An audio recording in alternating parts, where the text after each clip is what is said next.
step back from active church duties. The council's spokesperson, Reverend Mzwandile Molo. The loss to the nation of such a significant voice in the faith is deeply felt, especially in these times that are fraught with many social ills, where the nation continues to be in need of a clear moral voice. In the post-apartheid society, his was a voice amongst many that not only called for the moral renewal of the country, but spent his time in prayerful action for such a renewal. And U.S. President Joe Biden is expected to speak to Israeli Prime Minister Benjamin Netanyahu later, as Washington appears to be trying to limit its close allies' response to Iran's missile attack last week. The Middle East has been on edge, awaiting Israel's response to last week's missile attack that Iran carried out in retaliation for Israel's military escalation in Lebanon. The BBC's Yolanda Nell has more. While the US has defended the right of its close ally to retaliate, it's also sent the message that Israel shouldn't hit Iran's nuclear or oil production sites.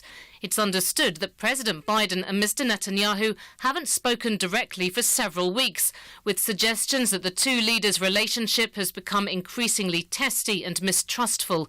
Differences have emerged over Israel's conduct of its year-long war against Hamas in Gaza, and there appear to be growing concerns in Washington that fighting against Hezbollah in Lebanon may also turn out to be wider in scale and more prolonged than expected. The top story this hour: the Pretoria High Court has found that there's been no breach of the Constitution in the refusal to pay former Public Protector Busi Mkhwebane a 10 million rand gratuity.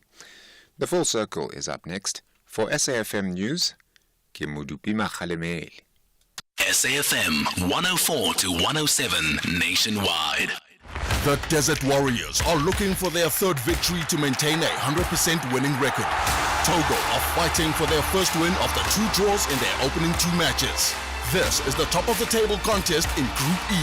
Experience the journey to Morocco in the Total Energies AFCON 2025 qualifier. Algeria versus Togo on Thursday, 10 October at 9 p.m. Live on SABC Sport on DTT Channel 4. Also available everywhere for everyone. Always on SABC Plus and SABCSport.com. Proudly brought to you by SABC Sport. For the love of the game. For 18 years, Kumbulekhaya has been fostering healing through forgiveness and reconciliation. Are you asking me that? Yes. I grew up without a mom. So what happened to your family? What family? You are my family. What happened to you? Witness as families forgive one another and reunite after a long time. Catch the new season of Kumbulekhaya on SABC 1 every Wednesday at 9 p.m. The Full Circle with Bridget Masinga, Monday to Friday, 1 to 3 p.m.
udideli nawe ingaske ungahamba ubuyele ekhaya ingaske ubusuku bungadluli ongondisibambile isandla sakho ungowami ngowakho Dani wami ndifuna wena eceleni kwakho indlela undiphethe ngayo izolo ndizithathile isigqibo ungowami noma kanjani Dani wami so fast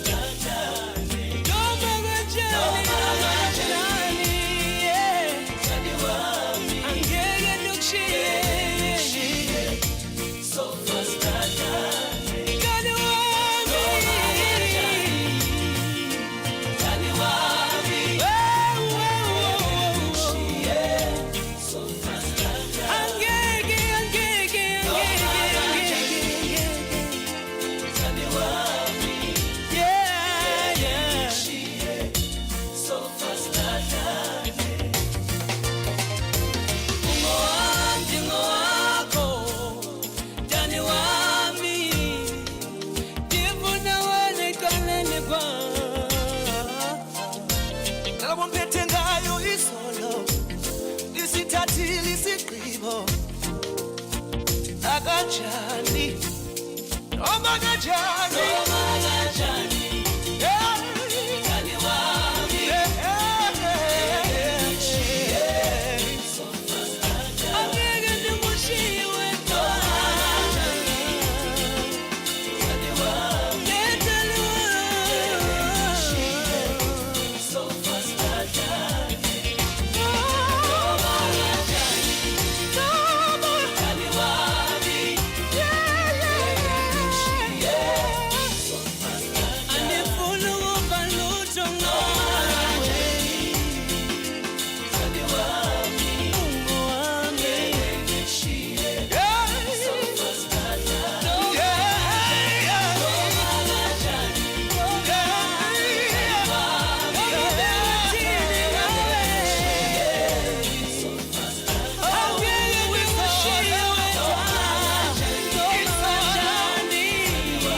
It is Vusinova featuring Nati on this one. Noma Ganjani is the name of this particular track. We love it when these two powerhouse vocal men come together to create magic. Each one of their collaboration is just something to behold. That is how we say good afternoon to you today. Hope you're having a good day. It's been a rather busy news week. A lot happens in South Africa in the news cycle before we even get to lunchtime. And I know that a lot of my colleagues are keeping a keen political eye on the goings on out in Swane. When I last checked, that meeting was in recess. And I'm sure it will resume any moment now if it has not resumed already. And that conversation undoubtedly going to be picked up later on in the day on the National Pulse. We can't also start the show without sending our condolences today to the family, the wife, the family, kids, grandchildren, and of course friends and the congregation of Pastor Ray Macaulay, who passed away last night at the age of 75. And of course we know that he is the man that was at the helm of the Rhema Bible Church located right here in Johannesburg in Ferndale. And I mean, our hearts just go out to everybody that was touched. A congregation of over 45,000 church goers today mourn the loss of their leader and their founder, having founded arguably one of the biggest, if not the biggest, church in this part of the region. So we send out our prayers, we send out our condolences, and of course we are with you in this moment of loss. The show from our end today continues with much conversation, and we're touching on a conversation that's been leading the nation for the last couple of days now. Of course, we know of that unfortunate incident that has befallen 5 families with a 6th child, last I heard, who was in hospital desperately fighting for their lives. The families out in Naledi, Soweto, who have been affected, grieving the loss of their children after passing away from consuming suspected contaminated snacks from a local spaza store. And we're talking about Monica Sibatwana, who was 6 years old, Ida Maima, who was 7, Isango Maboti, who was 8, Karabu Rampo was 9, Njabulo Msimanga, who was 7, all passing away on Sunday, this past Sunday, after reportedly sharing some crispy snacks from a local spaza store that were suspected to have some kind of contamination. And so we thought we'd have a conversation around the situation that's unfolding with spaza stores and perhaps what can be done by way of health condition regulations. What are we not considering in this conversation? Should we be casting our focus a little bit wider as well? I know we've centered all the talk around fake goods, which is a problem in the country, expired goods, which is a problem in the country. But if you're paying close attention as well to journalists who are tracking this conversation and some of the experts that they're talking to, there's been 1 or 2 that have come on to also highlight the fact that perhaps we're also not looking at the environments within these spaza stores and some of the pest control measures that could be at play and that are possibly seeping into the food products that are on the shelves. And so we'll have that conversation now. Our lines are open for that, by the way, on 061-410-4107 and 086-000-2032. I'll let you know what else is coming up on the show. For now, though, let's start there. The Leopards and Taifa Stars have a big battle in the top of the table clash. DRC is only interested in 3 points to maintain their winning rhythm, while the East Africans also want victory to sustain their unbeaten run in Group H. This is the Total Energies AFCON 2025 qualifier. Experience the journey to Morocco, DR Congo versus Tanzania on Thursday, 10 October at 6 p.m. Live everywhere for everyone, always on SABC Plus and SABCSport.com. Proudly brought to you by SABC Sport. For the love of the game. Those who love the game say chess is the gymnasium of the mind. The world's top chess players will showcase exciting fast chess played among 6 teams in search of the ticket to the ultimate glory. This is the 2nd season of the Tech Mahindra Global Chess League. Catch the Global Chess League 2024 action from 3 to 12 October, live on SABC Sport on DTT Channel 4. Also available everywhere for everyone, always on SABC Plus. Proudly brought to you by SABC Sport. For the love of the game.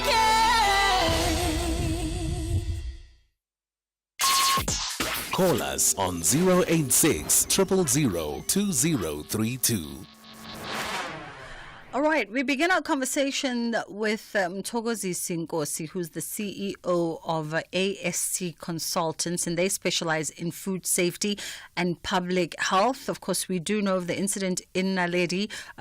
Police are currently probing the death of 5 children in Naledi, Soweto, after passing away from consuming suspected contaminated food snacks that were bought from a local spaza store. Those local spaza stores, from all the news reports, have now been shut down temporarily through a peaceful negotiation and encouragement by the community that intervened and asked that for the moment, for the time being, as the probe into this matter unfolded that the spaza stores be non-operational.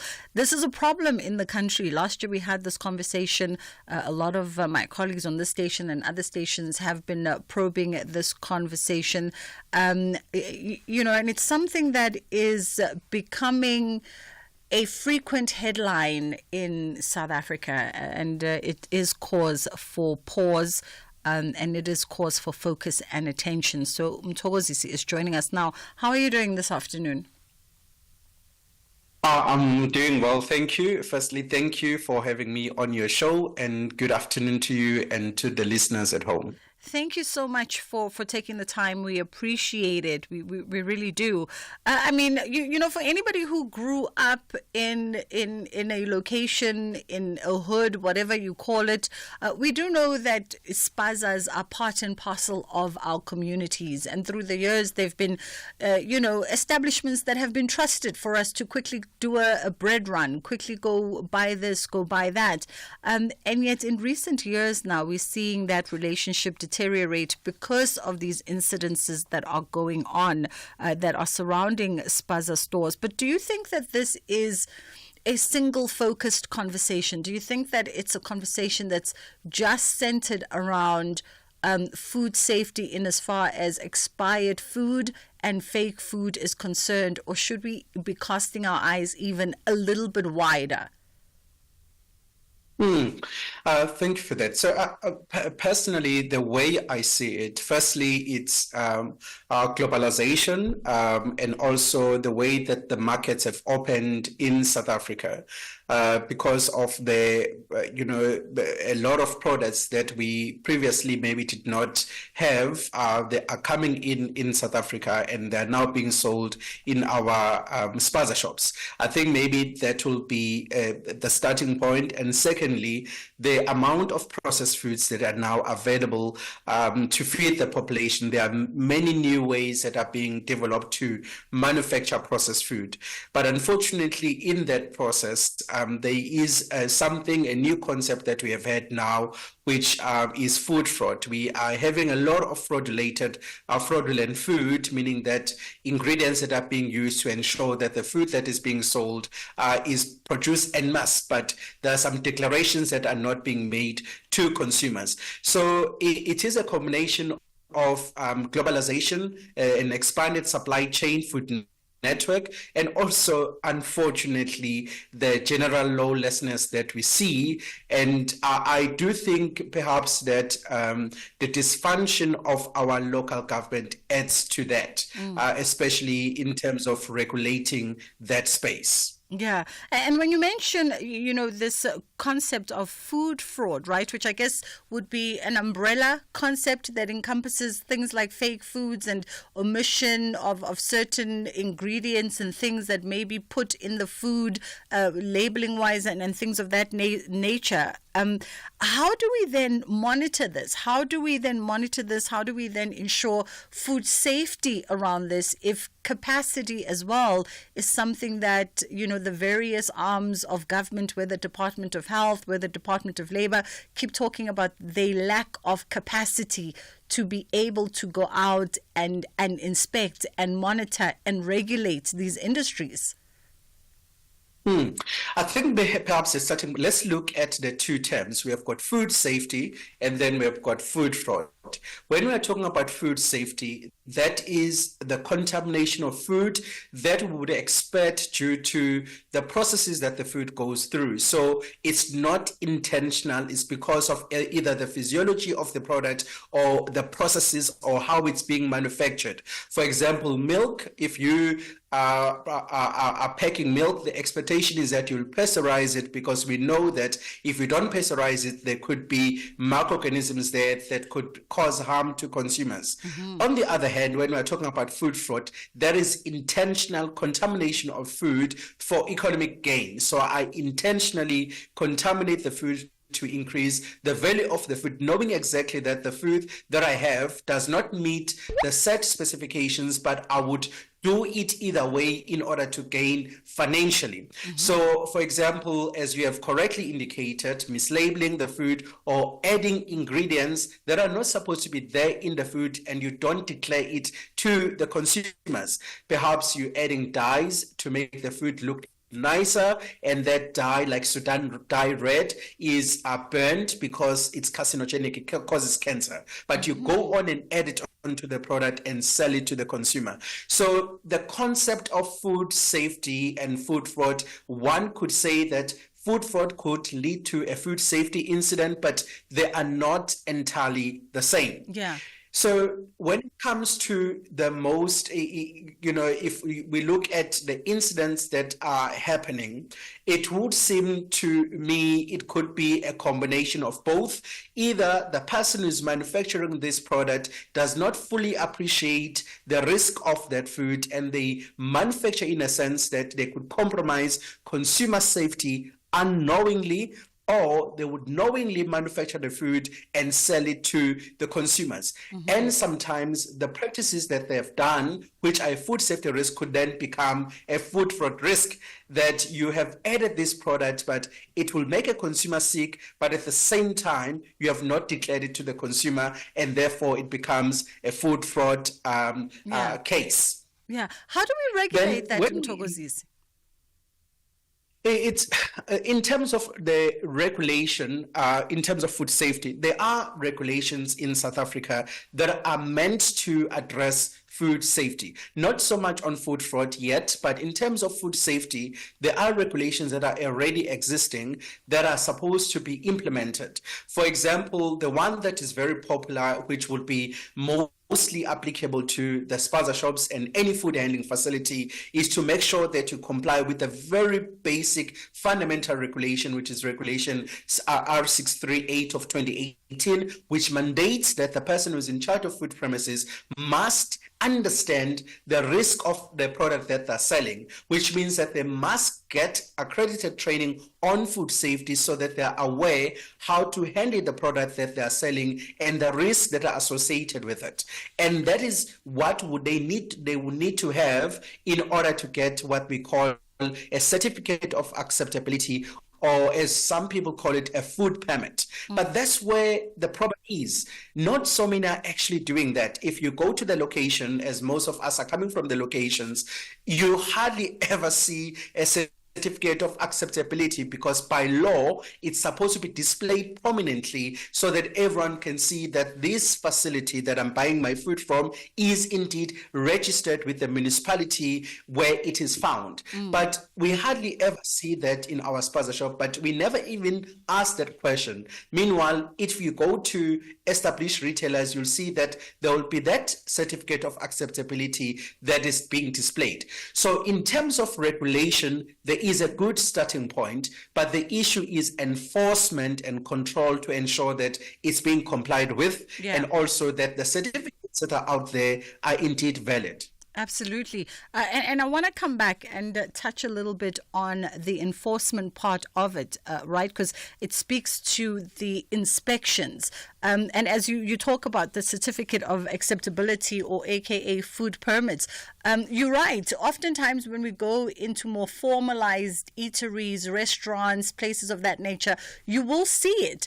And sometimes, I know personally, sometimes if the establishment looks to me a little bit maybe not up to par and standard, I would even question the certificate on the wall, because I'm like, well, is it legitimate or is it not? Because some things are easy for you to fraud the documentation and put it up there. But let's come back and pick up on that conversation. 086 000 2032 is the number that you can call us on. 061 410 4107 is our WhatsApp line if you want to weigh in on this conversation. what should we be doing around food safety? What needs to be done? What kind of interventions need to be done within our communities? And perhaps if we spin it around even, what is our involvement and responsibility as community, as the people who live in these spaces? Should we be more vigilant around our spaza stores? Should we be asking around what Mthokozisi talks about, those certificates of acceptability, and making sure that they are up to par every single year when those inspections are supposed to be done and things are supposed to be renewed? We'll take your thoughts after this. A very good afternoon. With the news headlines at 1:30, Kemudupi Makhalemele. Action says Nasiphi Moya has been elected as the new mayor of the city of Tshwane. The Pretoria High Court has found that there's been no breach of the Constitution in the refusal to pay former Public Protector Busi Mkhwebane a 10 million rand gratuity. And the sheer intensity of Hurricane Milton has been attributed to the near-record warmth in the Gulf of Mexico. And those are your headlines. I'll be back with a full news update, 2 o'clock. SAFM 104 to 107 nationwide. That was Madupi Makhalemele, and they switched on my mic just as I pop because I am actually in conversation with my crew on the other side. If you are streaming, you'll see that we're quite impassioned about this conversation. 061-410-4107 is our WhatsApp line, and 086-000-2032 is the number that you can call us on. Let's go to WhatsApp and see what's on your mind. Good afternoon, SAFM listeners and the producer and the presenter there. Concerning food poisoning for those kids who died this week, I think you need to find out where those pasta shop are buying their stock from, because I believe they don't make those chips or those other stuff that kids are eating and then found with poison in. Because a closed chips, how can a red poison get inside a closed packet? It's quite difficult to understand, because people are focusing on the pasta shop, because kids buying stuff from them. Why not focus on where the pasta shop getting the stock from? Because this is maybe where the problem starting. Because they go and they buy stuff on the bulk, then they come sell it one by one. They don't make them stuff. So somewhere, somehow, we need to find out exactly how the poison getting inside the closed pack of chips and others. Thank you very much, Jose from Cape Town. Afternoon, Bridget. Zex again from Project Glen. You know, a young friend of mine was saying to me, you know, Zex, if these things had happened to their country in Zimbabwe, the first death that has been reported, all these pasta shops that are foreign owned will have been closed, and all these guys have been gone. They would have been deported back to their own countries.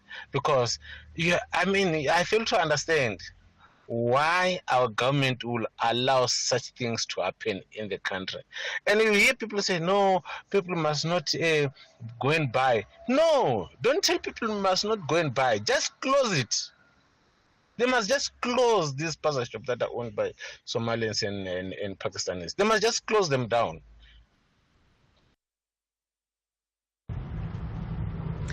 Hello, Bridget and your guest. This is Tepiso. The prevalence of non-compliance of food safety and lots of incidences that have been shared on social media about food fraud, and the group that is leading that fraudulent activity are Pakistanians. And I'm not being xenophobic, but that is a reality. And if you look at the situation Bridget, is that most of these spaza shops are in the black communities, and hence the government does not care. You know, a black child, the government does not care about a black child. There is lack of enforcement, and this is just going to go on, because when people are caught doing what they do, or even selling those, they're not being sued, for instance. What happened to their spaza shops? They still exist and they still run, right? After the investigation, nothing happens. So we can go on about the regulations and everything, but then especially if there is no political will, nothing's going to change. As we continue our conversation with Mthokozisi Nkosi, who joins me now, and he is the CEO of ASC Consultants, and they specialize in food safety and public health, so well-versed to help us weave through. And a few points coming through there, Mthokozisi, from our WhatsApp, and I think I want to touch on a little bit, before we double back to enforcement, a little bit on what Jose is talking about at the beginning, about perhaps locating the manufacturers, locating the factories where the spaza owners are getting their supplies. And this could be a key part of trying to understand what is going on. Are we actively also pursuing, is the Department of Health, alongside other stakeholders, actively pursuing the various elements and avenues here that could be at play?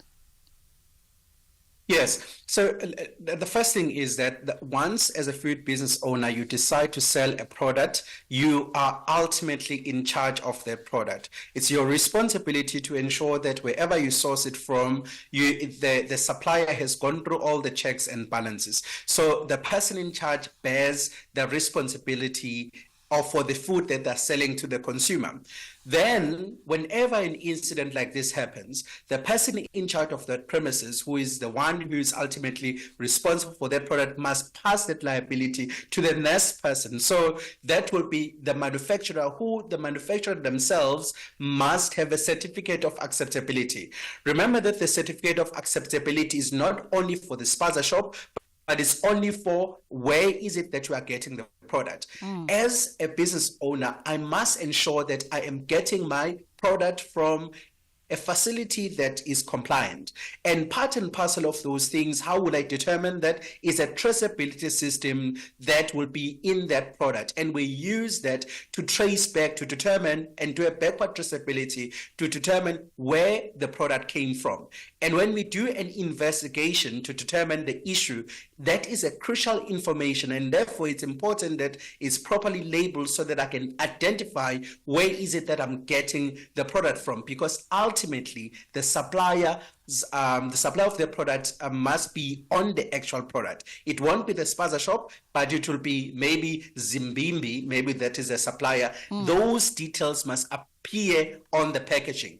They also have a responsibility to ensure that before the product leaves their facility, it is safe before it can go to the spaza shop. So I quite agree. The manufacturers have equally a responsibility to ensure that the food that they're manufacturing is safe. But many times than not, it would seem that some or even of these products are either imported and we don't know where they're coming from. They could be coming from another country, or even the labels that are indicated there, they're indicating sites that may not necessarily be real, that you cannot identify, but no one actually questions that. And I mean, if we can't track who a manufacturer is, and then also can't accredit their facilities and their processing methods within their factory, there's no way of us knowing whether they're adhering to certain South African approved standards of health, for instance, and health safety and food safety. Because then I'm thinking about, I've caught wind now of one or two food and health experts on various news channels that have brought up this issue around pest control, and just citing that in some of the instances, the symptoms that were exhibited by the kids who've passed away or kids who've fallen gravely ill showed signs of some kind of like rat poisoning, pest control, contamination within the food. It becomes difficult to even trace that if you don't know exactly who you're dealing with down the chain of sort of the food supply. Definitely. And by design in the food industry, you must be able to trace back right through to the original source of the raw materials. Where is it that you're getting the raw materials? Where is the product being produced before it got to the retailer? So it must be traceable. That is required by law. So if it's not traceable, then we have got a bigger problem where the person in charge must explain to us, but where did you get this product? How did you verify that the manufacturer actually follows the right practices in terms of manufacturing this particular product that you are selling? What role is there, and we have to wind down our conversation, but what role is there for us as community as well? I caught the MMC of Health yesterday on Face the Nation with Clement Manyatela, and she was talking around the fact that there are over 5,600 registered spazas. They have conducted over 6,000 inspections since the last incidents in 2023 involving children in Soweto as well. And they try to conduct these inspections once every quarter and then double back to make sure that whatever things that needed to be addressed by the individual spazas have been addressed. But we know the challenges that they have by way of lack of inspectors, not enough human resource, etc., etc. And she brought up, the element of it must take all of us, even community. We have a responsibility as well to do our own monitoring, to do our own sort of due diligence with these spaces. What advice can you give us as communities? Because we are custodians of the environments that we live in. A very good point. As communities and as consumers, we must be more assertive about the product that we are getting. In our township, we are usually very passive. If there's a problem with the product, we don't complain, we take another one. If it's not being labeled, we understand, we go and shop. So the first thing is demand accountability to those business owners because you are paying for it. You must see a certificate of acceptability, and you have got a right as a consumer to take a photo and send it to the Department of Environmental Health of your municipality to confirm its validity. So that is a starting point. If you see a product that is supposed to be stored in a freezer, or a refrigeration unit, or a freezer, that you know that it's supposed to be there and it's not there, you must question the owner.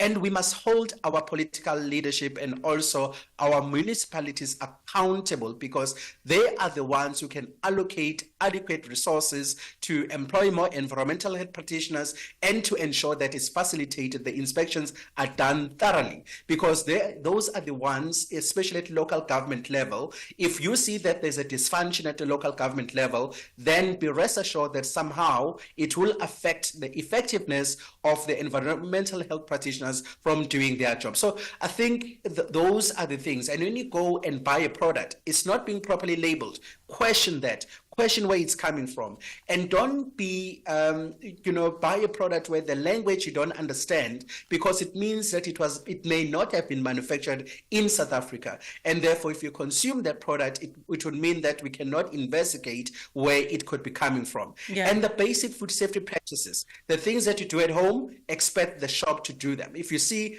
cockroaches, you see rodents, birds in the shop, question that. Yeah, I think you've definitely given us some sage advice as well as some very useful information. Thokozisi Nkosi, thank you so much for your time today. And he's a specialist in food safety and public health. Let's take a quick pause and we'll come right back. The Stallions get it that the only way to remain on top of Group L is through a win. However, the Swallows refuse to be left behind. They target a second victory to move away from the third position. This is the Total Energies AFCON 2025 qualifier. Experience the journey to Morocco, Burkina Faso versus Burundi on Thursday, 10 October at 9 p.m. Live everywhere for everyone, always on SABC Plus and SABCSport.com. Proudly brought to you by SABC Sport. For the love of the game. Will South Africa's peaceful constitutional democracy survive for the next 30 years? The 18th Albert Luthuli Memorial Lecture is taking place on Saturday, the 12th of October at 12 p.m. at the University of KwaZulu-Natal Westville campus in Durban. International Relations and Cooperation Minister Ronald Lamula will deliver the lecture under the theme, The Pursuit of Peace, Lessons from Chief Albert Luthuli. Members of the public are invited to attend or participate in the virtual series. And for inquiries or to register, you can visit Luthuli Museum and their social media platform and website, or you can email pr officer@luthulimuseum.org.za or adamsp@ukzn.ac.za. The Full Circle with Bridget Masinga, Monday to Friday, 1 to 3 p.m. We are catching up now with founder and head designer of Rubicon, Hangwani Nengovela, who is an incredible woman. And this year, Rubicon's collection was inspired by the rich history of the Mapungubwe Kingdom in Limpopo. And of course, they beautifully embodied the theme Medley of Nature, celebrating 21 years now of excellence in women's fashion. How are you doing this afternoon, Hangwani? Oh, it's so lovely to have me on. Thank you so much, Bridget, and to your listeners. Thank you for the time. It's such a pleasure. I know that you are hectically busy. But perhaps before we double back to the high of SA Fashion Week, let's reflect on the last 2 decades of Rubicon. It's, for any brand, particularly a fashion brand, to hold steady for 2 decades is no easy feat. How has the journey been for you from those beginning infant stages to where you are now? So the infant stage was quite interesting because we launched at the time when, just post the 1994. So everyone was just excited with the Afro chic, and it did quite well. But unfortunately, the business had to close down after 3 years in terms of the boutique itself, and I had to go back to the drawing board.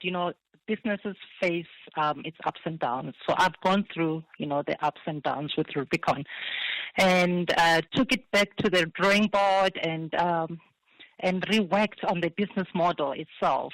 And because I love what I do, I love to create, I love to make women feel good about themselves in terms of textures of fabric, movement, the design aesthetic, and also just going back into the history of fashion.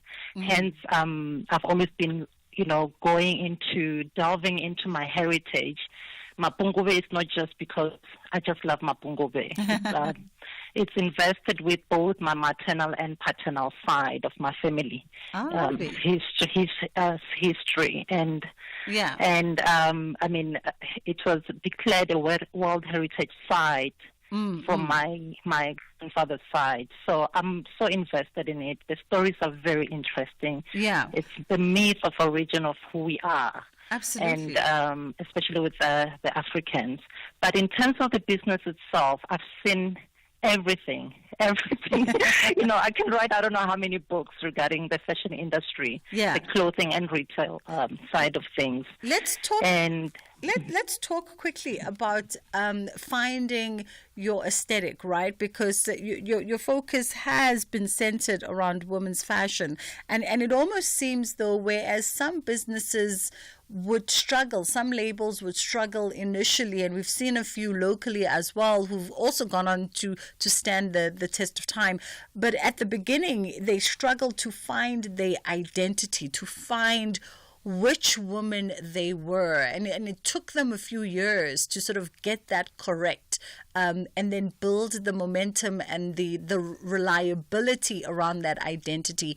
But for you, it almost seems as though for as long as I've been around in this industry and have been aware of Rubicon, it's something that seems as though it was innately already there. and you just somehow evolve and grow with your woman, but you've never lost the identity and essence of her. Am I surmising it correct, or were there a few You years are. where You it was hit or perfectly miss? put it correctly. It comes from, from how my origin, where I was brought up.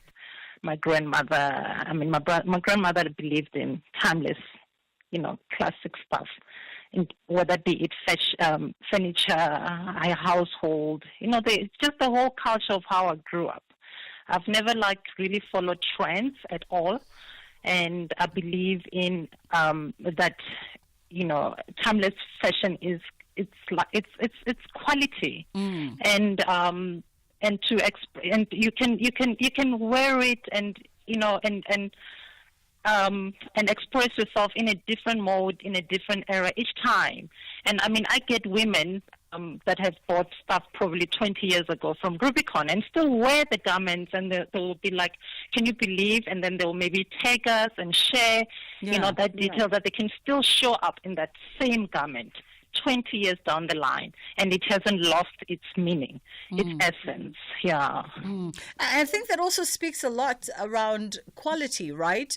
Because a lot of conversation when people want to push back in sort of the debate around supporting local, oftentimes a conversation around, textile qualities. But if you've been able to buy a Rubicon garment 20 years ago, 10 years ago, and still reach for it in the back of your closet in 2024, it also speaks a lot about quality control from yourself and your team. And is that something that's easy to do, and how have you managed to do that? It's very difficult to do that, but because I've put at least systems in place where I'm able to, for that quality assurance, it will go through at least 3 people, be it a pattern, cutter, my assistant designer, or front office lady. We all get, everyone knows that this is the Rubicon standard, the way we do our stitching technique, because stitching techniques are very different. Someone will come in, they're new as a seamstress, they will place in their zips the way they know how. So we'll have to show them, this is how we have our zips. This is how we finish off our hands. This is how we finish off our collars. All sorts of the parts of a design element. So quality, we are renowned for that. I know we go the extra mile when it comes to quality. And I think really, for everyone that is involved locally in this industry, that is very, very important. So that we don't, we get the market to believe in local products, to sell local products, because at the end of the day, we're building our own economy instead of building foreign economies. Yeah. And I wonder, Hangwani, the conversation around sustainability to some degree, around what you say, right? Fast fashion is about fast generation, in this season, out next season. And so that speaks to wastage and all the different environmental effects that has, right? But when one looks at quality, for instance, in the context of sustainability, if you're able to buy one solid garment that will last you 10, 15 years, obviously your carbon footprint is lessened as a brand and as a consumer. And I find that a lot of times when we talk to designers around the conversation on sustainability, people think that they need to be innovative around the methods that they use and the sort of the production. But also it can just be as simple as making good quality material textiles that last your consumer, so that they're not caught in the cycle of over-consumerism. Because this thing of over-consumerism, it's a serious issue. I am actually even looking at all the offcuts that we have. What do we do with these offcuts? Because we need to really be in support of how the earth is evolving. And look at the weather now, what's happening. It's like sometimes we're in the middle of winter. So we need to really look after as designers, we need to contribute in that manner. Let's double back to your latest collection, and as you said, that this is an honoring of your heritage, both on the maternal and paternal side. So talk us through what was themed a medley of nature.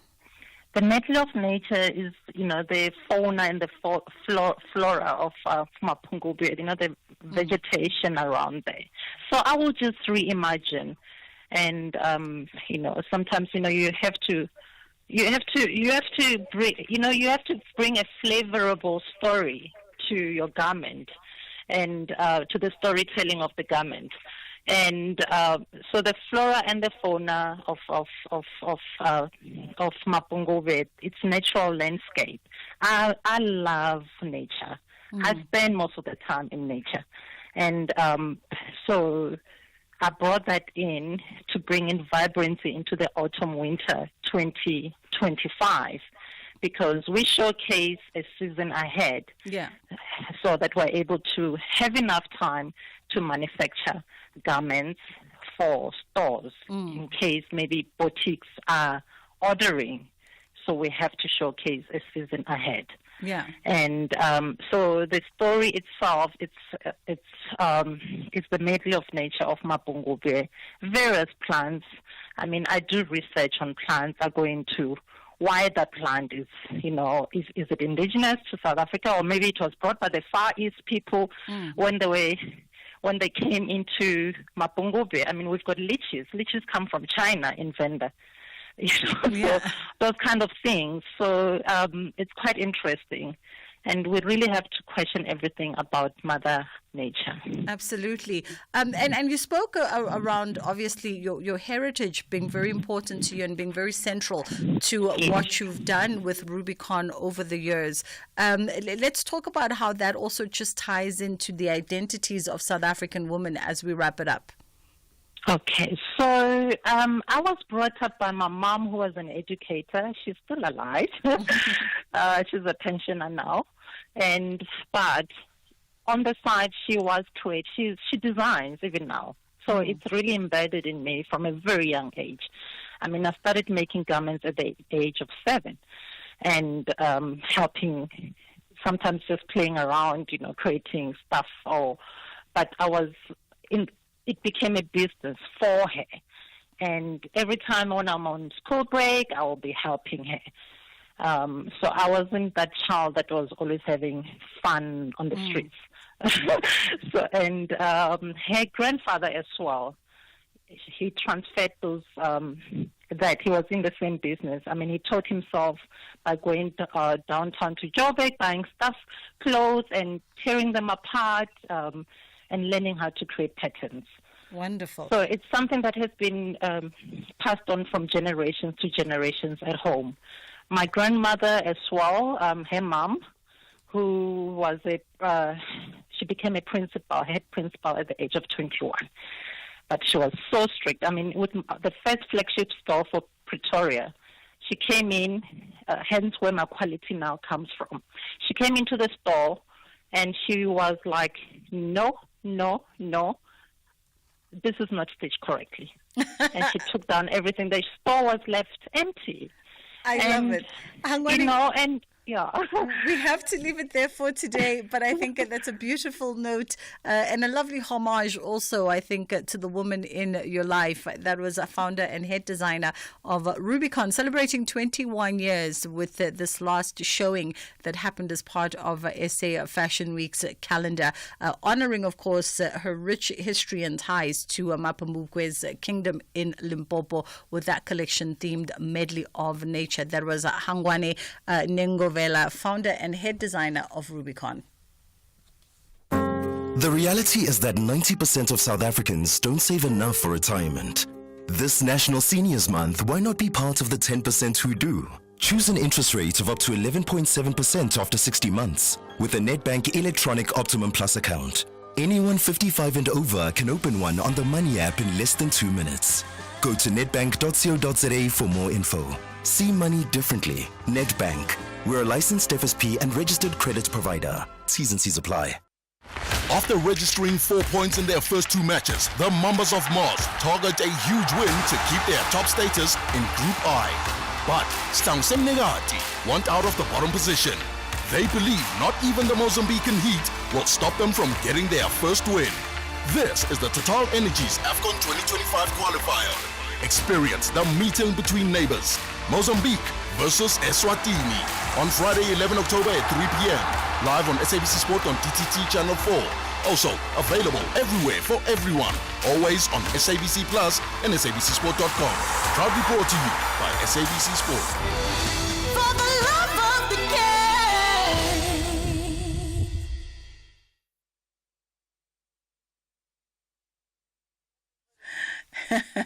It is 2 o'clock. It's time for us to catch up with Madupi, and I'm sure he's got all the latest coming out of Pretoria as we see the breaking news right now with Nasipi Moya being elected as the new mayor of Tshwane Metro.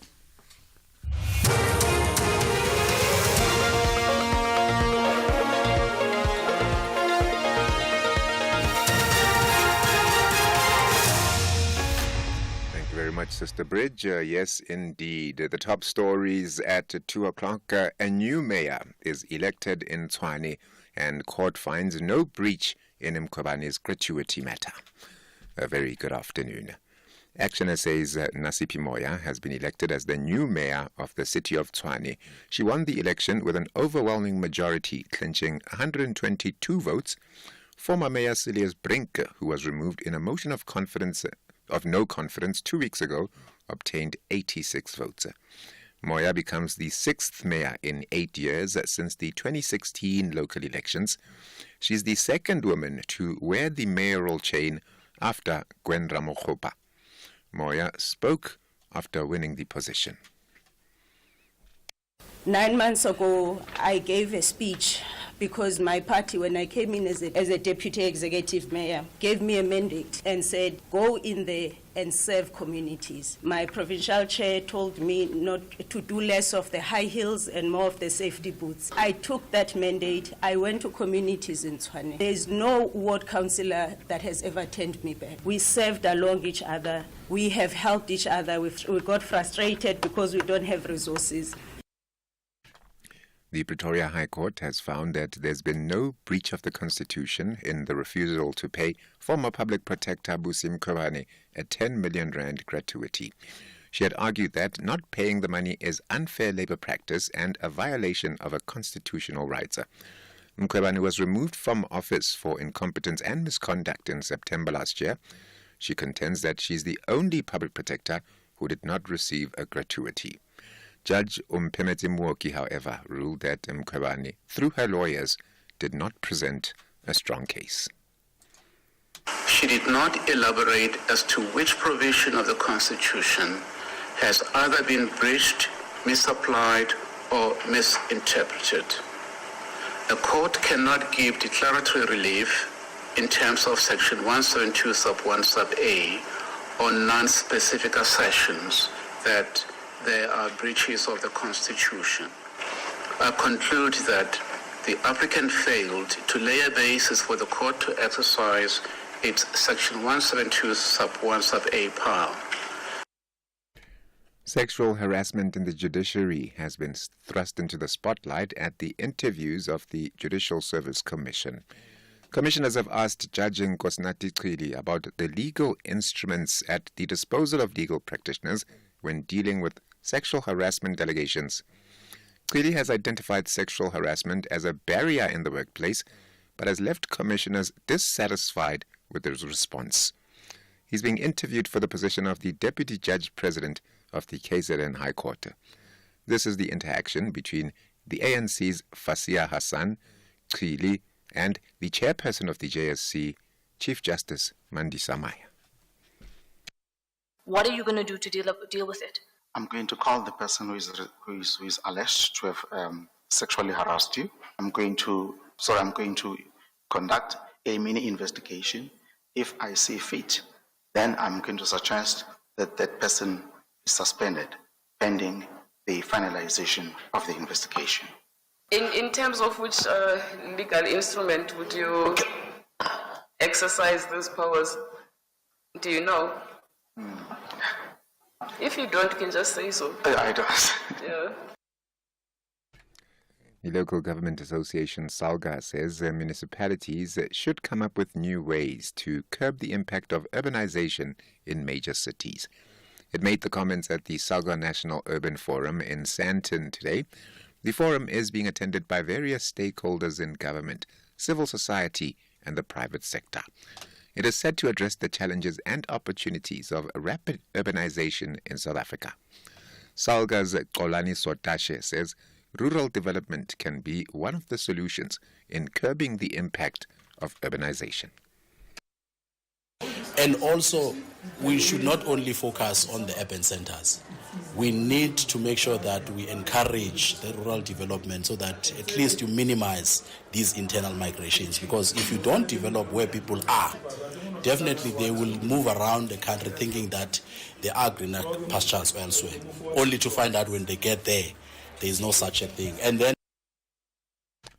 And the sheer intensity of Hurricane Milton has been attributed to the near-record warmth in the Gulf of Mexico. Experts fear that climate change is fueling more powerful storms like Milton and like Hurricane Helene that struck Florida only 2 weeks ago. More from the BBC's Jacob Evans. Several conditions are needed for a hurricane to form. Among these is an ocean temperature of about 27 Celsius. Scientists say recent temperatures in the Gulf of Mexico are about 2 degrees higher than average, and this is helping storms gather more and more strength. The study by the World Weather Attribution Group says this was evident 2 weeks ago when Storm Helene killed more than 200 people in the US. The researchers estimate that winds were more than 20 kilometers an hour stronger than they would have been without climate change, and rainfall was about 10% heavier. The top story at 2 o'clock, Action says Dr. Nasipi Moya has been elected as the new mayor of the city of Tshwane. The full circle continues. For SAFM News, ke Modupi Makgalemele. SAFM 104 to 107 nationwide. The Blue Sharks want to dive deep and secure 3 points to keep the second position in Group C. While the Zebras of Southern Africa are searching for their first win, they want to escape from the basement. Who will enjoy the final whistle dance of celebration? This is the Total Energies AFCON 2025 qualifier. Experience the journey to Morocco. Cape Verde versus Botswana on Thursday, 10 October at 6 p.m. Live on SABC Sport on DTT Channel 4. Also available everywhere for everyone, always on SABC Plus and SABCSport.com. Proudly brought to you by SABC Sport. For the love of the game. Great things can happen when you play Lotto for a life-changing 70 million rand estimated jackpot this Wednesday. That's right. Play Lotto for an estimated 70 million rand jackpot today, and luck could be on your side. Buy your tickets now in store on nationallottery.co.za, the mobile app, cell phone banking, or simply dial *120 *7529# for USSD. Panda, Pusha, play. Players must be 18 years old or play responsibly. E2 is the proud operator of the National Lottery. Cultural Urban Festival Africa will conclude the weekend in style with an exhilarating brand of football. The City of Roses will vibrate as Bakhabane Bandwa battles it out with Amakhosi. This is the inaugural Kufa Cup. Who will conquer the 90 minutes at the Toyota Stadium in Bloemfontein? Witness the incredible Kufa Cup clash between Maruma Gallants and Kaizer Chiefs this Sunday, 13 October at 2:30 p.m. live on SABC 1 and SABC radio stations. You can also catch it everywhere for everyone, always on SABC Plus and SABCSport.com. Tickets are available at Ticket Pro, Spar, BP, and Shell. Proudly brought to you by SABC Sport. For the love of the game.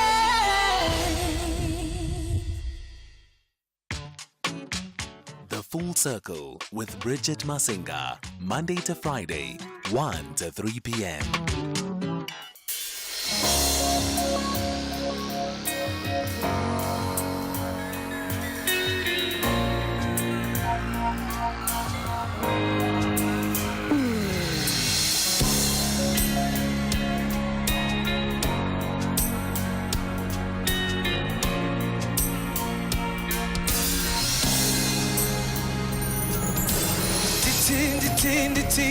Ndicela umkheni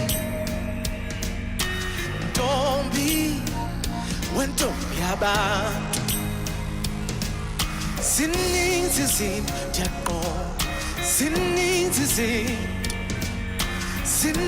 izinto ndiyavuma zininzi izinto oh ndinike indawo enhlizweni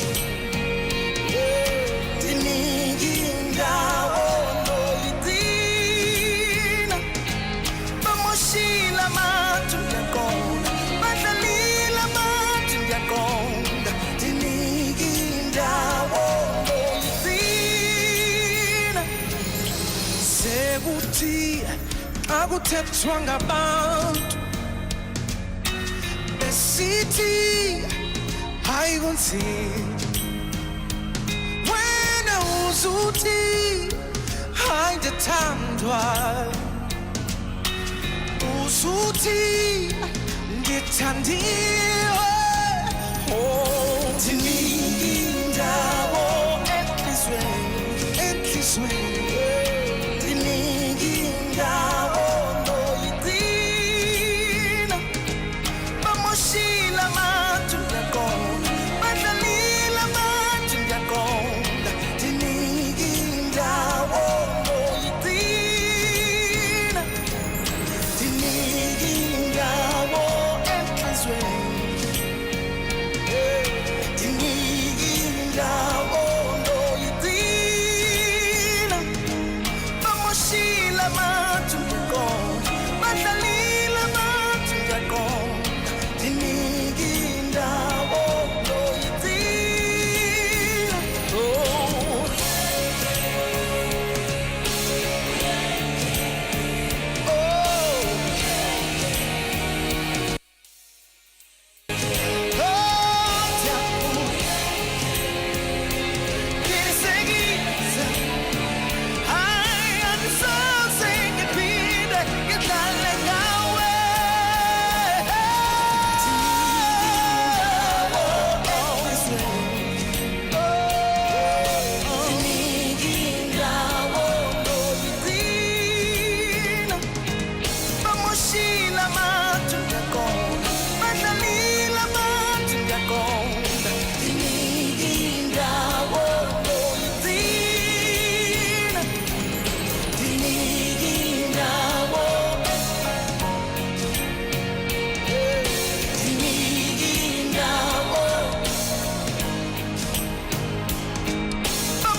It is Giselle Brothers coming through with Ndinigindawo. That is how we kick off 2 o'clock. So there was a time not so long ago when one of my producers decided to dub Wednesdays Love Wednesdays.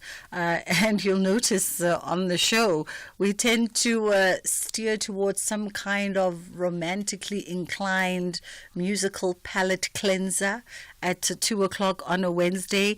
Yes, they've slowly now even convinced me to come on over to that side. It fits our next conversation quite well, though, because I think it segues us lovely into the conversation that we're about to have, looking at the emotional toll of breakups and exploring trauma in young adults and trauma that potentially is associated with handling what comes with breakups, you know, the emotions of it all and the stress of it all, and perhaps even the questioning of identity and who one is. And we're catching up with Alberta S.J. van der Vaart, who is a researcher with Stellenbosch University, having worked on some research material around this. It's a precarious age between 18 to 25 because you really are emerging you into adulthood. And it's a pivotal phase, right? And we know that there's a lot of identity exploration that comes into play at this particular time. There's a lot of significant life impacting decisions that happen at this particular time. You're leaving high school, you're getting into tertiary, you're choosing your subjects, you're choosing doing, your field of study, and at the same time, you're also having to deal with a lot of social and familial stresses and triggers and issues and other things that are beyond your realm of control. Then we add in the factor of romance into that equation. Alberta, how are you doing today? Hi, thank you for inviting me to speak today. I am doing well, thank you. Yeah. Thank you so much for taking the time. We appreciate it. I think, when we talk about entering adulthood, that very emotional stage, 18 to 25, we consider everything else that we've listed as matters of priorities, as issues that could trigger specific pressure points in an individual. But we disregard romance, we disregard relationships, and we disregard what that could do to a young person finding themselves, the idea of it all, the experience of it all, the fallout of it all. We really just put it on the back burner as that's a rite of passage. Yeah, no, we definitely do. And it's not just in social media that it is portrayed as such. For example, in movies or series, if a student breaks up, the general message that we portray in movies and series and on social media is, for women, go shopping, get your hair done, get your nails done, sit and cry on a couch with a box of chocolates and you'll be fine. And, for men, it's usually, just go to a bar, get drunk, sleep around a bit. And those are not really very good coping mechanisms. And you are right in saying that we should not simply disregard it, because some of these romantic relationships can be more intense and more serious than people realize. And also, if it's simply disregarded, it also prevents people from help-seeking behavior, because they feel like, if it's just a breakup, I'm supposed to just get over it, even though I feel like my life is about to end. And I can't tell people that I feel this bad, because, I'm not supposed to feel this bad. I'm not supposed to take this long to get over a person. And, and then they don't seek help. And instead they do rely on the coping mechanisms, like I mentioned, which is often portrayed in media. So it is definitely one of the most important aspects that I highlighted within my study, is that, it shouldn't be disregarded. We're not saying all breakups are traumatic necessarily, but, if it's experienced as very traumatic and distressing, it shouldn't be disregarded as an overblown reaction. And perhaps let's even get some context, of your research study, because you did investigate the emotional impact of romantic breakups. Tell us for you why this is an area of focus on the one hand, and perhaps even highlight some of what were the key findings, and then we'll drill into certain elements. Okay. So like a lot of research, my research was very much also informed and motivated by personal experiences, being through breakups that are disregarded. And I felt like, it's something important to address, because it does happen a lot within emerging adults specifically. And we speak about emerging adults as people, they're not really adolescents anymore, but they're not really adults yet. Yeah. So they're more independent of their parents and caregivers, but they're not quite independent yet. And they're exploring their identity. Who do I want to be one day when I, what route will I take in terms of job and career, and who do I want to spend the rest of my life with? Am I even someone who wants to get married or have children, and all of those things, which really can impact your development at that stage. So we focus specifically on the trauma reaction to breakups, because it is disregarded even in mental health. It is often disregarded as it's a daily event. It's an everyday event. It's not serious. And I specifically wanted to focus on trauma based on an attachment theory framework, where you state that, you form primary attachments.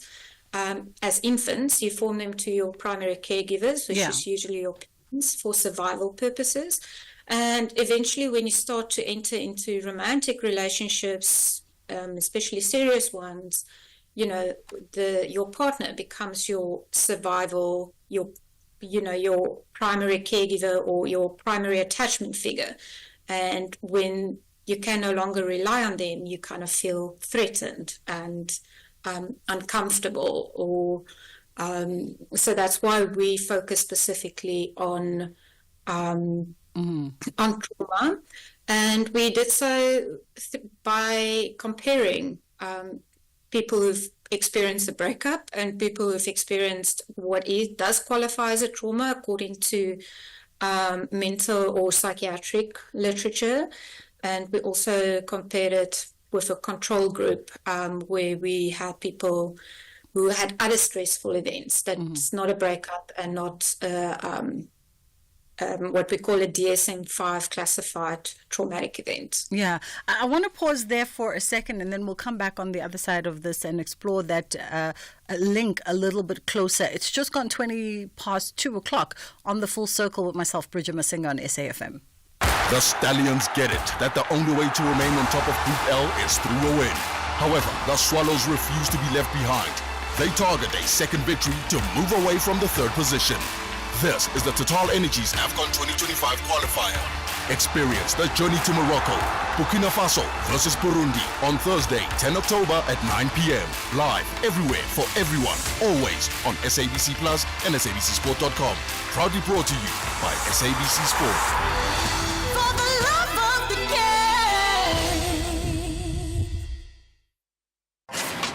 Arts, culture, and robust conversations with Bridget Masinga. All right, we're continuing our conversation with Alberta S.J. van der Walt, who is a researcher with the Stellenbosch University, looking at the emotional toll of breakups and exploring trauma in young adults, and those young adults in the age groups of 18 to 25, a very pivotal moment in their lives. And when you said that your research really incorporated attachment trauma or attachment styles to it, it got me thinking, because I was going to ask that. I think, or did you find that folks are not really aware of how breakups or specific relationships can link to our childhood traumas or can ignite our childhood traumas? And so the more you do sort of psychological work and healing on yourself with each breakup and each situation, the more you become reluctant to say to people, just get over it, because you start understanding that every relationship serves a different function in someone's life. And so every breakup, might trigger something far beyond than just it was a romantic relationship. Yeah, no, definitely. From an attachment theory framework, you would say, for example, say the person had what we would call a secure attachment style. So they, they felt safe that they can go to the person in times of need and that the person has their best interests at heart, etc. And then you enter into a relationship and, the person really hurts you and leaves you, which we would then refer to as an attachment trauma. What essentially happens, if it's not sufficiently dealt with or properly dealt with, you can eventually start to develop an insecure attachment style where, you do not feel safe with your attachment figure. You feel you're always scared that they're going to leave you. Or another type of insecure attachment would be where you avoid relationships out of fear of getting hurt again. and that is essentially also, well, this is now my theory, it's not proven in literature, how someone would develop a type, like we would call it, because essentially they start entering into the same relationship every time. So unconsciously, they seek out the person, a similar person to the one that hurt them in the past, to constantly try and fix this attachment trauma that wasn't properly dealt with when it happened. So that does have an impact, and but it can be bi-directional. So it is also possible that a person who grew up with an insecure attachment, for example, in an abusive household with abusive parents, that they might find safety with a romantic partner and then eventually become more securely attached because they realize that they are safe and this person cares for them and the person is there whenever they need the person. Yeah. And how do romantic relationships, how do they shape sort of the individual sense of oneself, especially when we're talking around emerging adults? Because we keep emphasizing that it is a pivotal time and there's a lot going on at that particular stage of one's life. Yeah. No, definitely. Essentially, if you think about identity development, which according to developmental psychology, especially Erikson's work, really happens in adolescence, the identity you form is very much influenced by your primary caregivers at that time. So usually your parents, their goals and beliefs and views of life, etc. You sort of integrate that into your identity because you look up to these people, and it's the people you spend time with and the people that show you the right way to go about life.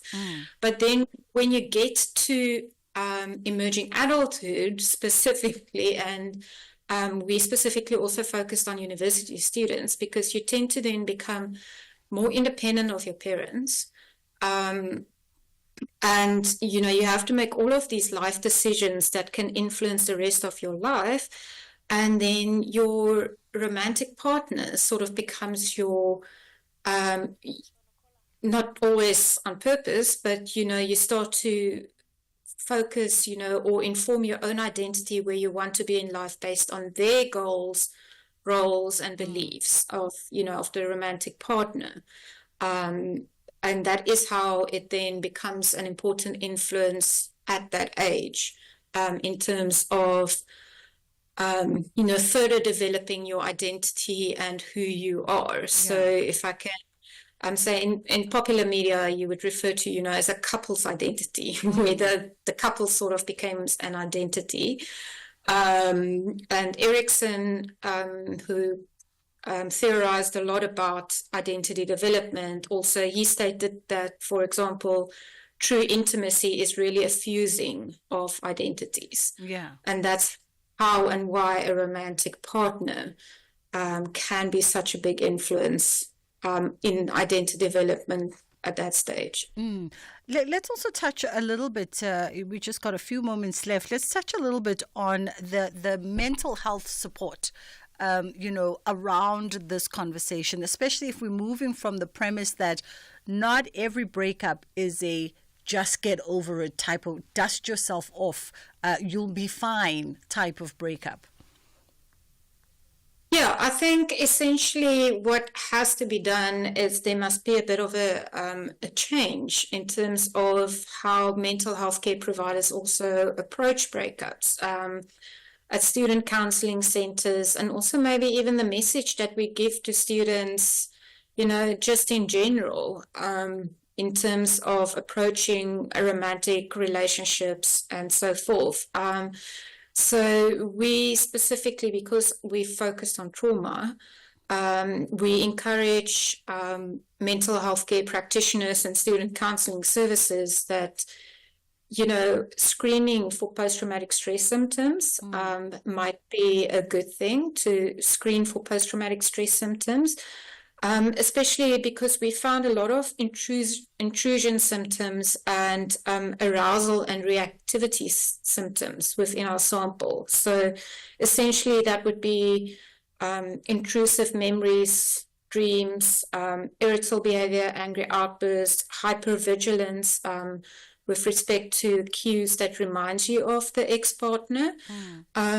So, and for that, for example, if this does occur, if there are a lot of post-traumatic stress symptoms, possibly consider trauma-focused therapy. For example, especially prolonged trauma exposure therapy, where you systematically expose the person to reminders of the breakup or of the traumatic event, so that they can, almost be desensitized. And this is especially why we found it might be helpful in this specific situation, is because, students cannot always avoid reminders of their ex-partner. They may be in the same class. So if they start avoiding class, their academic, the academic suffers.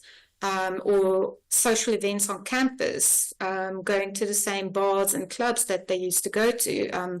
You don't want students to necessarily stop socializing. And I mean, even with social media, you can block your ex on Facebook and whatever, but somehow their picture always finds a way to pop up on your newsfeed, which can trigger a traumatic reaction. And so something like prolonged exposure therapy might help these students to not have a traumatic reaction to that.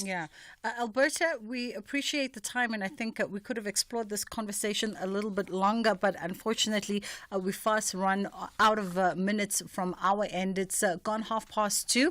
I know that Madupi is eagerly standing by to bring you the headline news. Thank you very much, Sister Bridge, and good afternoon.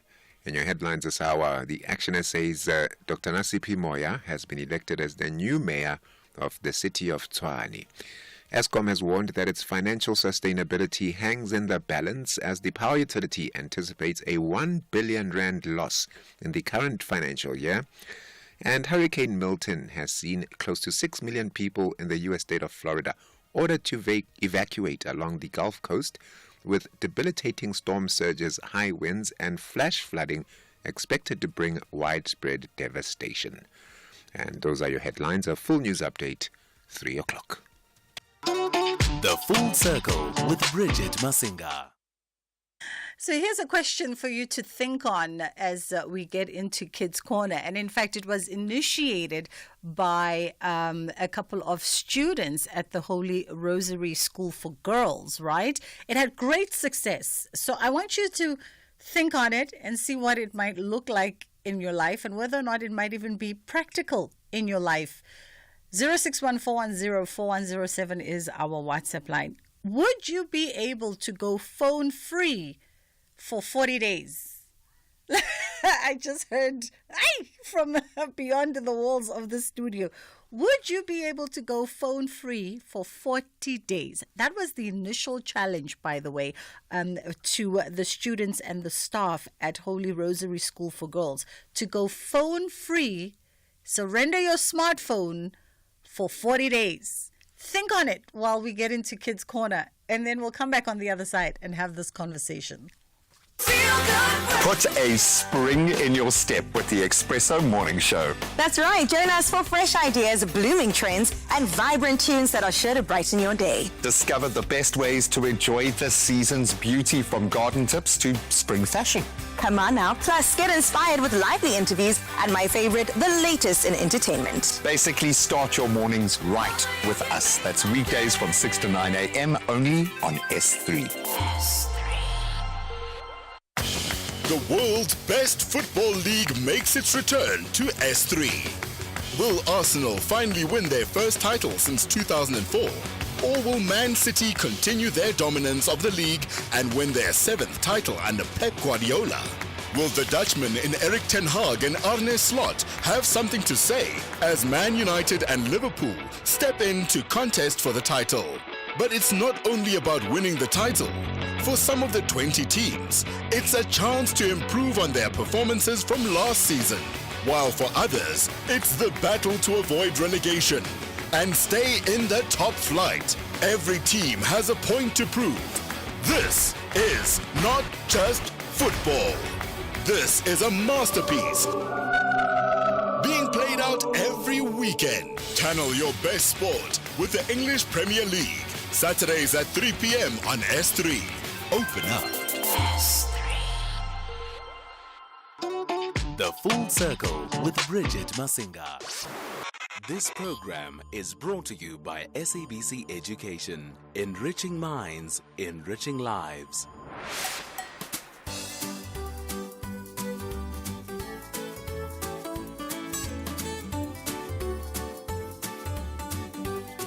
Hi, my name is Danica Wood. A time I felt pressured to do something with my friends was we all decided we were going to bring our phones to school on the Friday, and I was very scared and nervous because what if we got caught?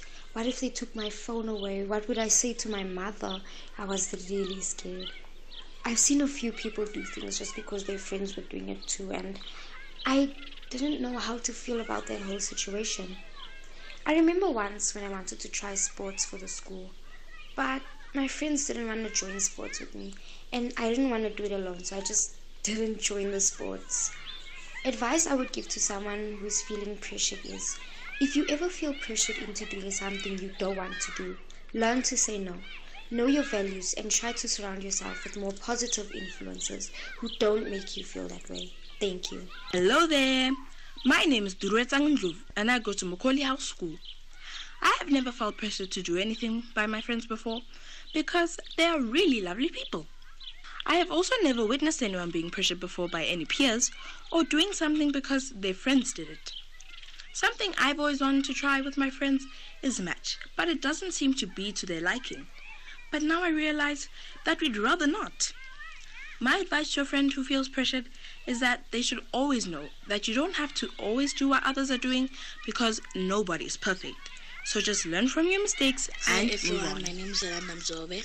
Today I'll be talking about if have I ever felt pressured to do something by my friends.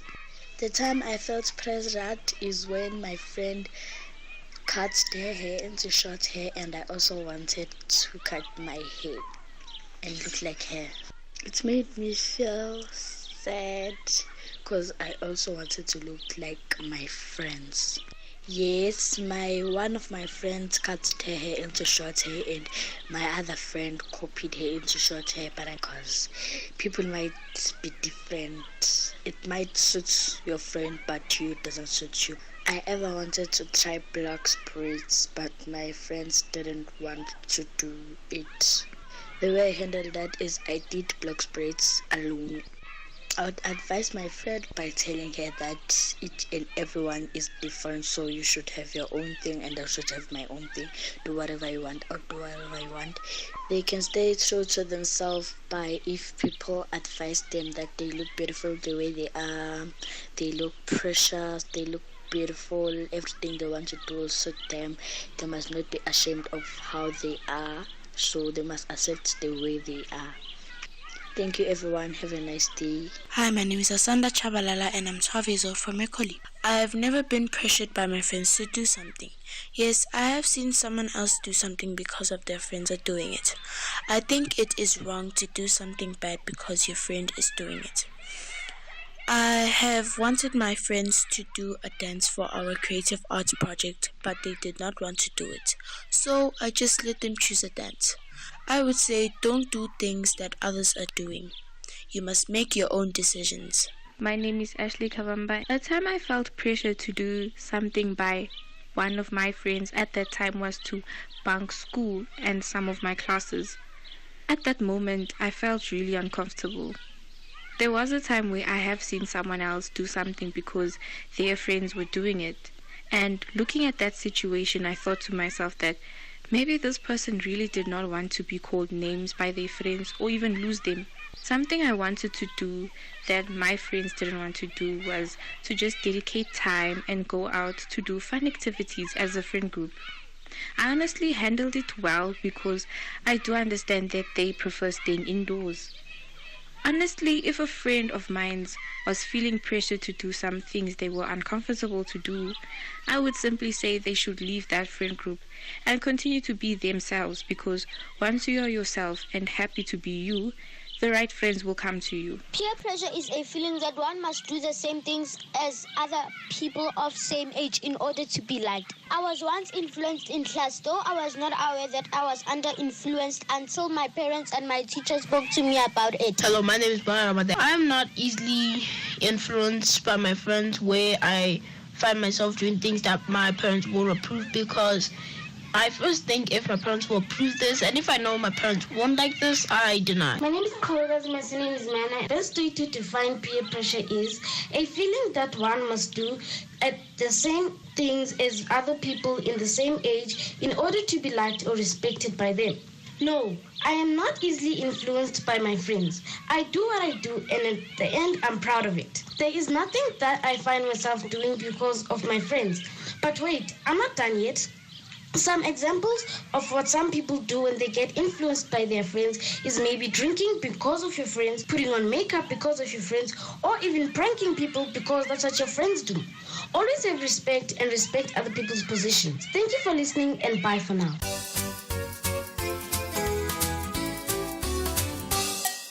Good afternoon, friends.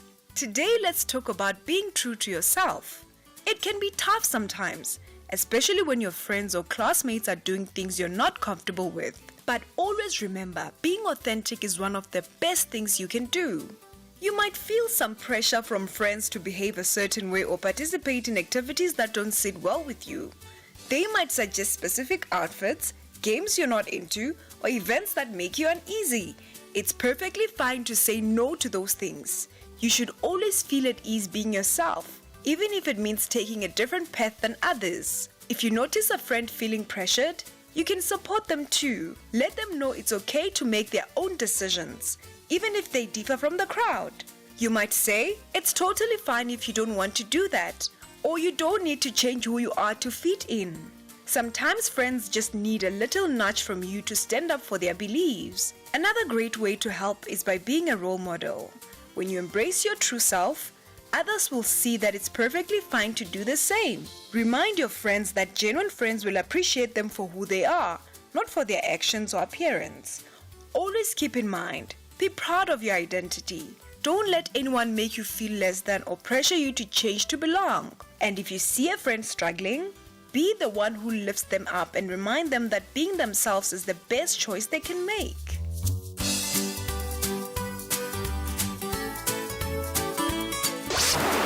This program was brought to you by SABC Education.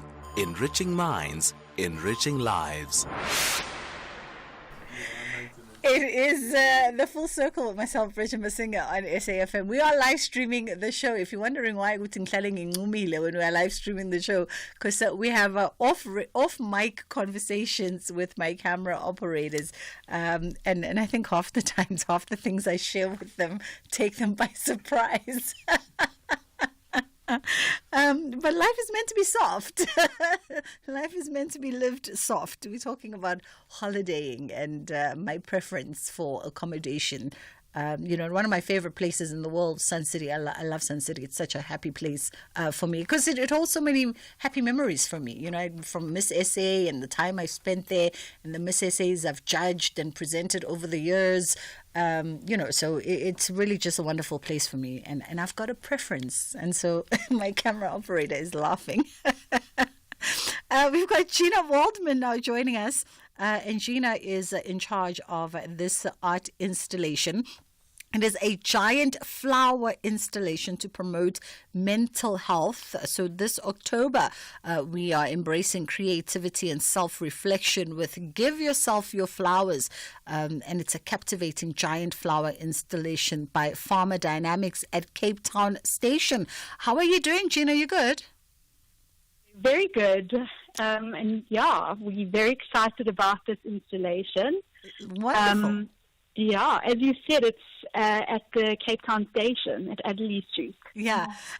Tell me a bit about the very giant installation. So it is designed in part to celebrate Mental Health Awareness Month. Tell us how it ties in with, obviously, the sort of the tagline theme, Give Yourself Your Flowers.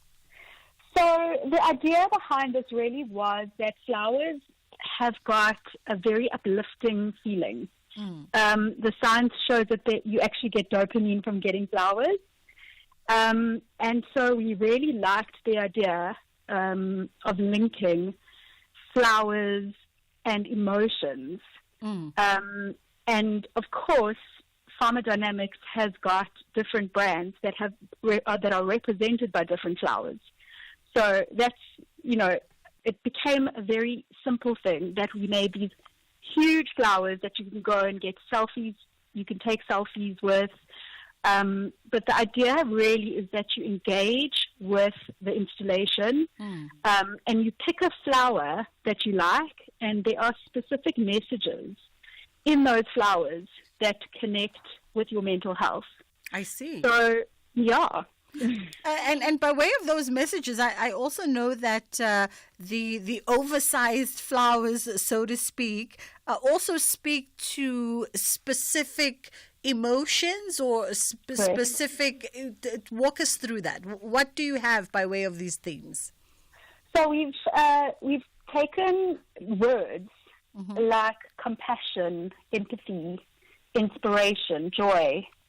Things that are very uplifting, like support, care, and we've integrated the words into the flowers. So this is definitely a fun thing that we want people to have fun and interact and engage, but it's also a space for people to have a bit of reflection about what they either need. So I need support, or I need empathy. And yeah, just to reflect a little bit more about their mental health and their feelings at the moment, emotions, because we have quite a high suicide rate in South Africa, and we really are trying to promote mental health awareness. And I love the fact that once again you have a creative that is taking a very emotive conversation and opening it up to the sort of broader public in a way that is inviting, in a way that's non-threatening, in a way that's fun and interactive, but that really, and I'm hoping as one walks through this sort of flower garden, you do take a moment to just be still and register each word, each meaning, each connotation of each flower, because it sounds to me that really is the intention of this entire initiative.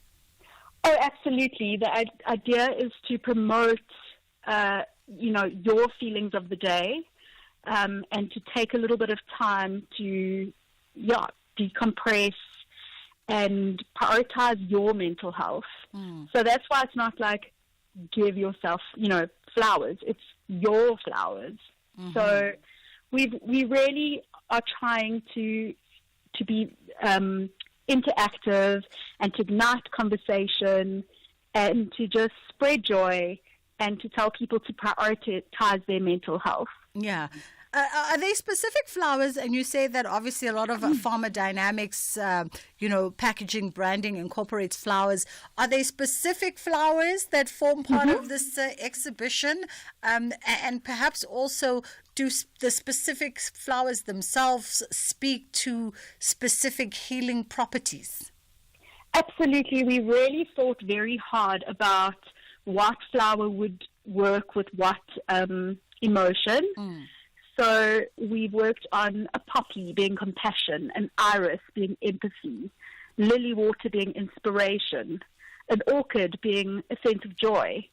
There are quite a few flowers. I could go through all of them, but there are very healing properties that we feel that are very important. Chamomile being love, just, having it depends on what you resonate with, and we quite like that idea that, somebody would be like, nah, I don't really like that one. I need my freedom, and get to the Strelitzia and have a nice selfie with the freedom messaging, whereas other people might resonate with empathy and go to the iris, and I think there are people there waiting, and engaging, and they will actually interact and tell you exactly the messaging behind it.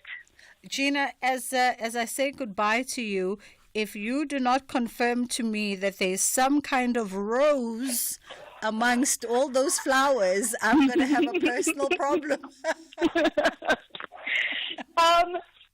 Yeah. It's okay. I'll let you off the hook this time around. I feel like a rose does not get the respect that it so richly deserves. Sorry.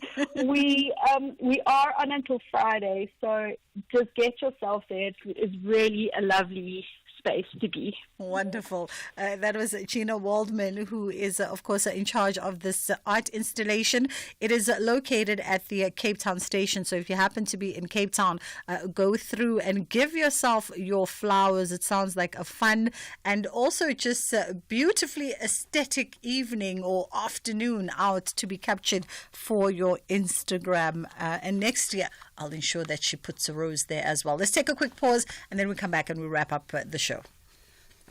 For 18 years, Kumbulekaya has been fostering healing through forgiveness and reconciliation. Are you asking me that? Yes. I grew up without a mom. So what happened to your family? What family? You are my family. What happened to you? Witness as families forgive one another and reunite after a long time. Catch the new season of Kumbulekaya on SABC1 every Wednesday at 9 p.m. The Leopards and Taifa Stars have a big battle in the top of the table clash. DRC is only interested in 3 points to maintain their winning rhythm, while the East Africans also want victory to sustain their unbeaten run in Group H. This is the Total Energies AFCON 2025 qualifier. Experience the journey to Morocco, DR Congo versus Tanzania on Thursday 10 October at 6 p.m. Live everywhere for everyone, always on SABC Plus and SABCSport.com.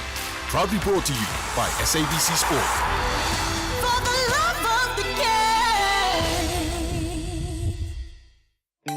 Bridget Masinga on SAFM.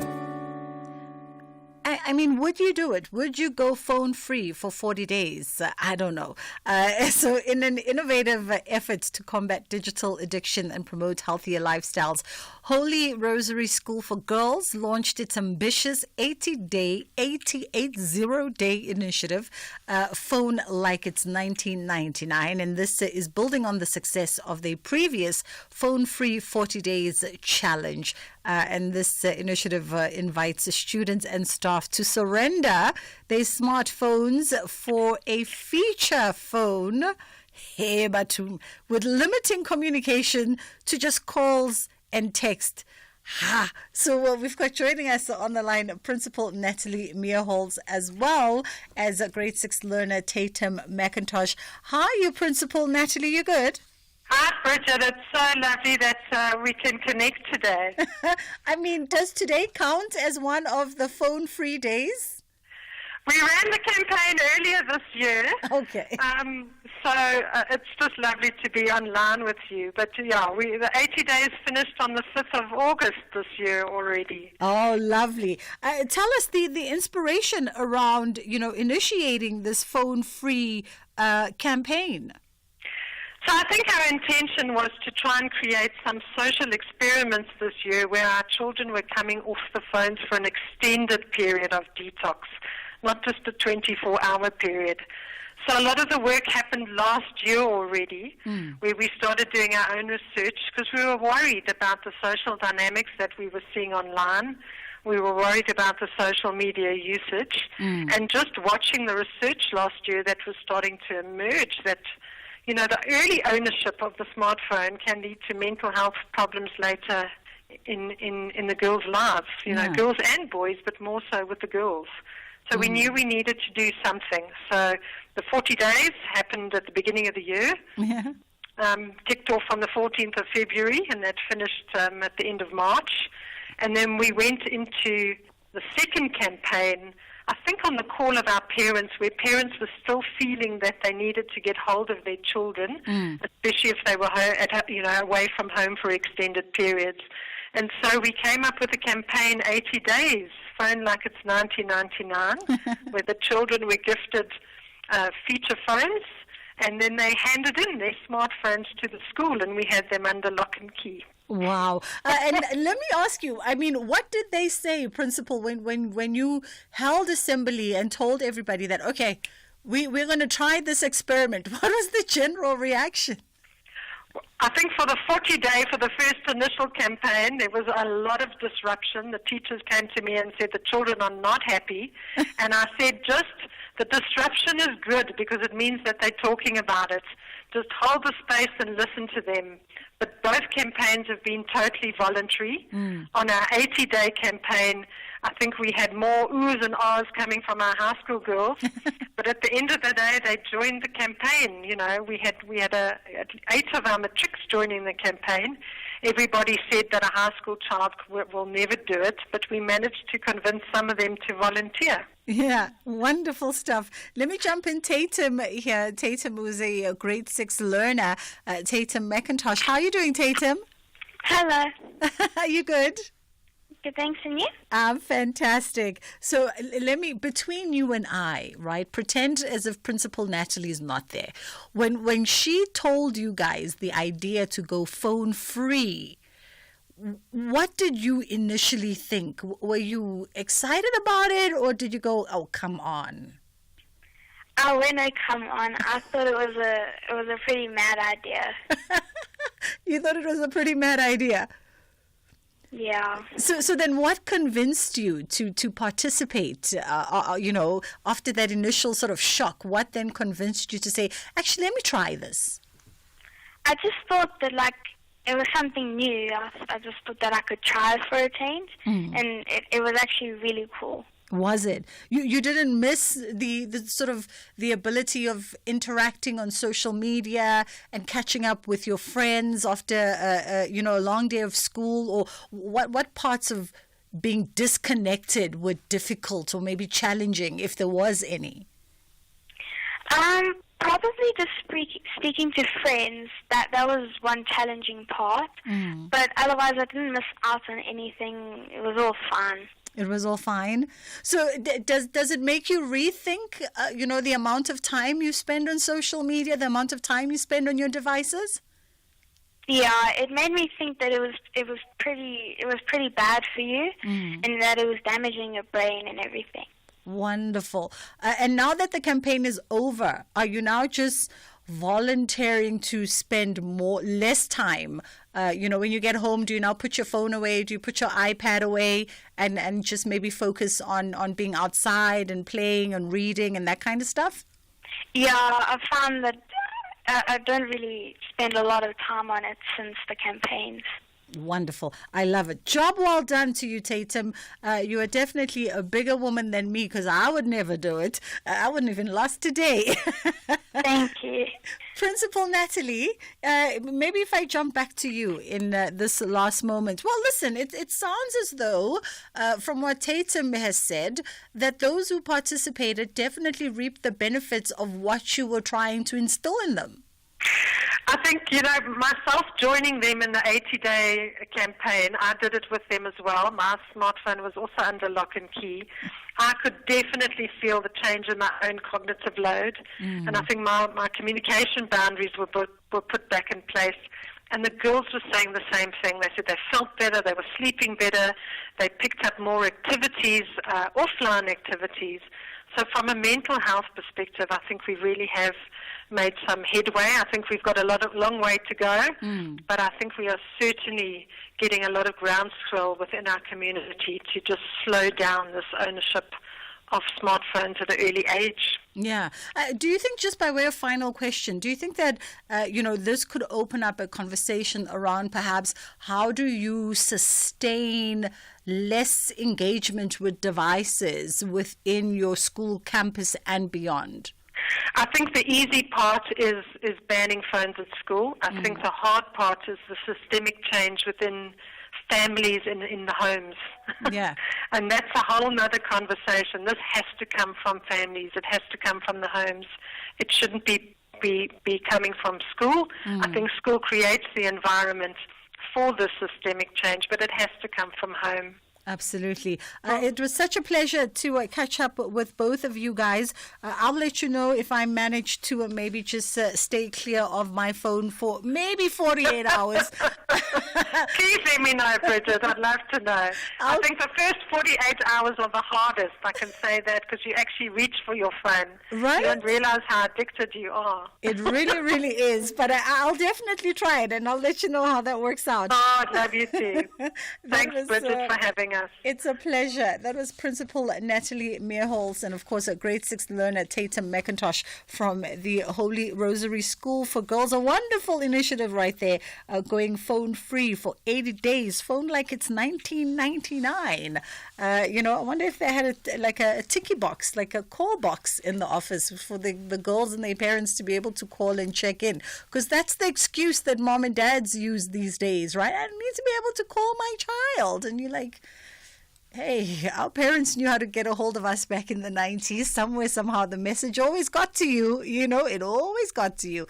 That is how we leave it from our end today. Thank you so much for being part of our conversations. He's back. He's well rested. He's looking like it was a fruitful couple of weeks away, and I'm sure he missed you. He's quite ready to get into the conversation and unpack all the matters of the day, including, no doubt, what is just transpired out there in the city of Tshwane with that new mayor being elected in Nasipi Moya is now the mayor of the city of Tshwane. From myself and my team, inshallah, God willing, we do it again tomorrow.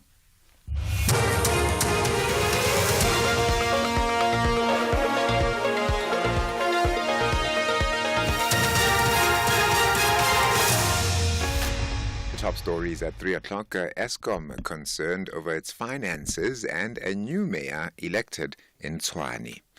Very good afternoon. Eskom has warned that its financial sustainability hangs in the balance as the power utility anticipates a 1 billion rand loss in the current financial year.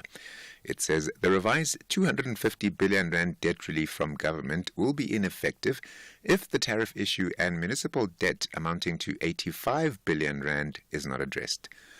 Eskom CFO Khalib Kasim appeared before Parliament reporting on Eskom's financial performance. The debt relief has been a tremendous catalyst, but more importantly, if we don't address the other components of the financial sustainability, our fear that it may give us a runway of about 3-4 years into the future, but if the tariffs are not addressed and the municipal debt is not addressed, we would find the benefits we've received from the debt relief would be eroded in a short space of time, and then we would go back to an unsustainable position again. The case against a 45-year-old man arrested in connection with the mass murder of 18 people in Lusikisiki in the Eastern Cape has been postponed to next week. The suspect made a brief appearance in the Lusikisiki Magistrates Court. He's facing 18 charges of murder and one of the possession of an illegal firearm. The matter has been postponed for a formal bail application. Provincial Police Commissioner Nomthetele Limene says more arrests are imminent. We feel a little bit of relief of at least having one person arrested, and we believe that this person is going to take us to the others that were involved in committing that crime. So for us, it is a real success.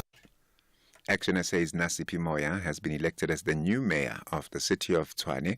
She won the election with an overwhelming majority, clinching 122 votes. Former Mayor Silias Brink, who was removed in a motion of no confidence 2 weeks ago, obtained 86 votes. Moya becomes the 6th mayor in 8 years since the 2016 local elections. She's the second woman to wear the mayoral chain after Gwen